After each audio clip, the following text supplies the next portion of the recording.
Hey guys, welcome back to my channel Raikishori blog. বেশ অনেক দিন বাদে একটা ভিডিও নিয়ে চলে এলাম। চলো চলো বাজে না বকে ব্লগটা শুরু করি।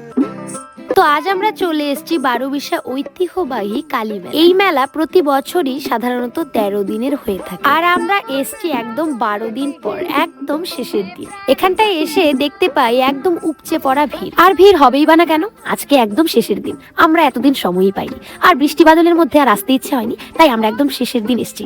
আজ যদি নাও আসতাম সারাটা বছর আমাদের কেমন কেমন লাগতো, তাই আমরা আজ চলে এলাম। তো প্রতি বছরই মেলায় বিভিন্ন ধরনের থিম করে থাকে। তো এবছরের থিম হয়েছিল মহাকুম্ভ।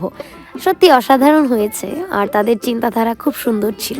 আর আমাদের বাবিন তো এসব দেখে ভীষণ মজা পাচ্ছিল। ওকে যে একটুখানি আমার ব্লগে নিব তারও কোনো উপায় নেই, কারণ এত ভিড় ছিল, ফোনটা অন করতে আমার কেমন কেমন লাগছিল। যাই তবুও আমি আমার বাবিনকে ভিডিওতে নেব না তা কখনো হতে পারে। থিম দেখার পর আমরা এখন মেলার ভেতরে ঢুকছিলাম। ঢুকেই দেখি 10,000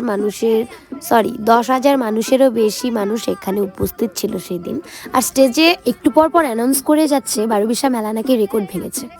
আর আমারও তাই মনে হয়, এত মানুষ এতদিন ধরেই মেলায় আসছে, এত মানুষ আমার মনে হয় না যে দেখেছি। প্রচুর মানুষ ছিল। তারপর আমরা 2.5 ঘন্টা মতো মেলাটা ঘুরেছি। এত বড় মেলা ছিল, যেহেতু বৃষ্টিও হয়েছিল এর আগের দিন, সেহেতু ভেতরে কাদাও ছিল, কিন্তু আমি অনেক বেঁচে বেঁচে হেঁটেছি। আর ভিড়ের কারণে মেলার ভেতরটা ক্যাপচার করতে পারিনি, কারণ অনেক ভিড় ছিল। তো ভিডিওটা এই পর্যন্তই, দেখা হচ্ছে নেক্সট ব্লগে। বাই।